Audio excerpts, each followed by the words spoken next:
For nearly 450 years, ancient Israel operated without a central government.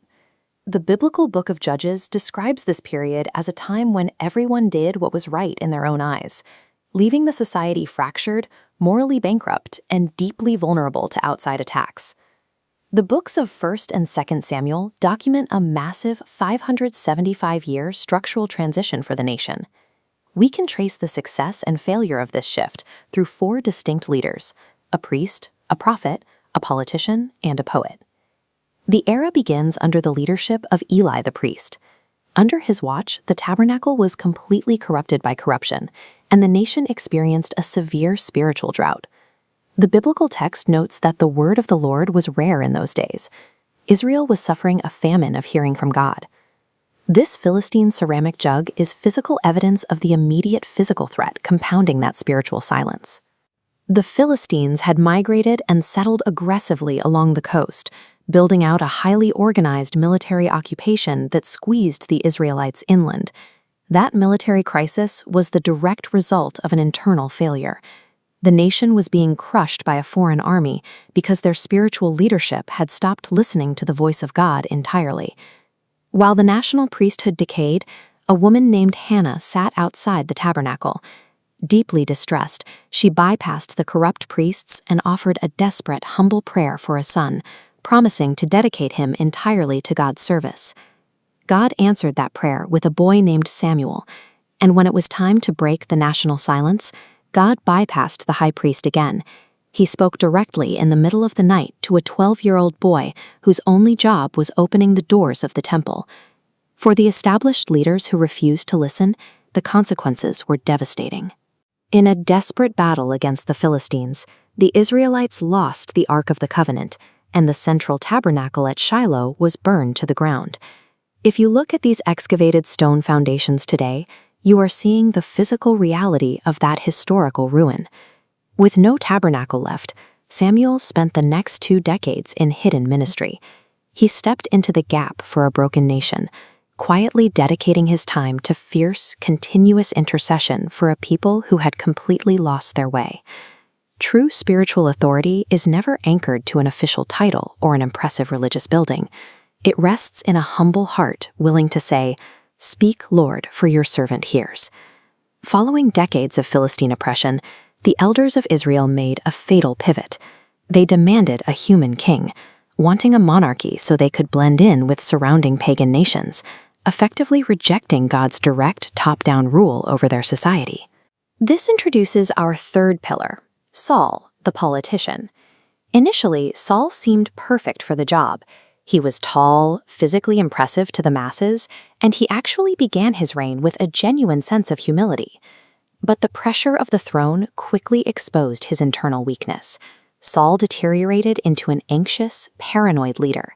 He became obsessed with public opinion and image, making terrible compromises just to maintain his grip on power. His failure climaxed during a military campaign against the Amalekites. God gave Saul specific, direct orders, which Saul blatantly ignored by keeping the best livestock for himself as spoils of war. When confronted, Saul tried to cover his disobedience by claiming he saved the animals to offer them as religious sacrifices. Samuel delivered a severe rebuke that dismantled the king's excuse. He told Saul that to obey is better than sacrifice.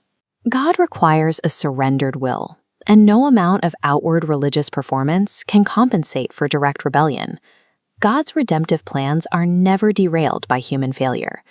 To replace the failing politician, God sent Samuel out into these remote, agricultural valleys to secretly anoint a humble shepherd boy named David. The contrast between the 2 men defined the rest of Saul's life. Saul desperately tightened his grip on the throne, eventually turning to a seance and the occult in his paranoia. Meanwhile, David spent years running for his life in the wilderness, patiently trusting God's timing rather than taking the throne by force. Saul's political dynasty ended exactly as it began, in chaos. Overrun by the Philistines on Mount Gilboa, the first king of Israel fell on his own sword, taking his own life on the battlefield. Saul's tragic arc proves a sharp historical point. God rejects leadership built on outward appearances and political calculation.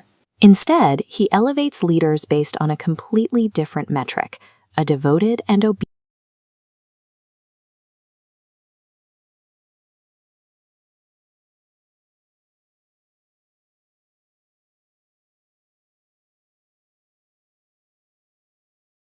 The era of the judges left Israel in moral chaos. By the time Eli oversaw the tabernacle at Shiloh, the word of the Lord was rare. It was a spiritual famine. In the middle of this silence, we meet Hannah, grieving because she cannot have children. She goes to the tabernacle and pours out a desperate, tearful prayer. Her physical barrenness mirrors the emptiness of the nation. Hannah promises to give her son back to God's service. God answers with the birth of Samuel. As Samuel grows up in the temple, he becomes the first prophet since Moses to be recognized by the whole nation, reopening a line of communication with heaven. With the priesthood failing and the tabernacle in decline, the change doesn't start with a royal decree or institutional reform. It begins with the private prayer of a woman who had been ignored by the establishment. Samuel matures into a leader who guides Israel out of their dark ages. He speaks for God, calls the people to repentance, and leads them to victories. Yet, as Samuel grows old, the Israelites look at the surrounding empires and make a demand. They approach Samuel and insist on having a human king so they can look and function like every other nation. This map shows the transition from a theocracy, where the nation is governed directly by God, to a monarchy. By demanding a human king at the top of the pyramid, they are rejecting their invisible God in favor of a visible ruler they can control. Samuel warns them what this will cost. A king will take their sons for war, their daughters for labor, and their harvests for taxes. But the people completely refuse to listen. So God grants their request, allowing them to learn through their own choices. Trading the absolute security of divine rule for the standardized systems of the world leads the nation into the very bondage Samuel described. Israel gets exactly what they asked for in their first king, Saul. He is tall, handsome, and looks striking in armor. He is the image of what the world thinks a powerful leader should look like. But underneath the armor, Saul is hollow. He refuses to take responsibility for his mistakes and blatantly disobeys direct commands. Because of his persistent lack of integrity, the Spirit of the Lord departs from him. While Saul sits on his throne, God sends Samuel in secret to a rugged farming village nestled in the hills. This is Bethlehem, a place entirely off the political map. Samuel examines a local family's strong, impressive older sons, but God rejects all of them. The choice falls on the youngest brother, a shepherd boy named David, who wasn't even invited to the meeting. God measures the internal posture of the heart. Saul and his generals watch from the ridge as David enters the valley floor without a helmet or a breastplate. He wins the fight against Goliath using a sling and a conviction that the battle belonged to his God, regardless of the physical odds. Human strength and worldly qualifications are irrelevant here. The story shows a God who actively orchestrates history to oppose the proud and exalt the humble. As David's fame grows, Saul descends into a jealous paranoia. He uses the full weight of his military to hunt down his own general, forcing David to flee for his life into the wilderness. David ends up hiding in the cave of Adullam. He trades the comforts of the royal court for the damp, claustrophobic shadows of limestone rock. He is isolated, living in total obscurity. He is soon joined by those the kingdom had discarded, everyone who was in distress, deeply in debt, or completely discontented. David becomes the leader of a band of outcasts. In this cave, David is no longer just a talented musician or a brave soldier. Living alongside these men forces him to prioritize loyalty over rank, learning to shepherd the wounded, and turning his followers into a disciplined inner circle. By the time David leaves Adullam, he has survived on the same bread and dirt as the men he leads. This prolonged season of obscurity and suffering provided the vital experience and the grit that the royal court never could. Saul's reign ends in tragedy. Cut off from God's guidance, he seeks counsel from a medium. Shortly after, his army collapses, and he dies in battle against the Philistines. David ascends to the throne with clean hands. Despite having multiple opportunities to assassinate Saul in the wilderness, David refused to take the throne by force, choosing instead to wait for God's timing. Because David did not take power through a bloody coup, he enters Jerusalem with the legitimate support of the tribes. He captures the elevated fortress and establishes it as Zion, the political and religious heart of the nation. David didn't have to spend his reign looking over his shoulder for the next assassin. By waiting on God, he built his capital on a foundation of public trust and divine sanction that human ambition alone could not achieve. In 2 Samuel chapter 7, David offers to build a permanent temple for God.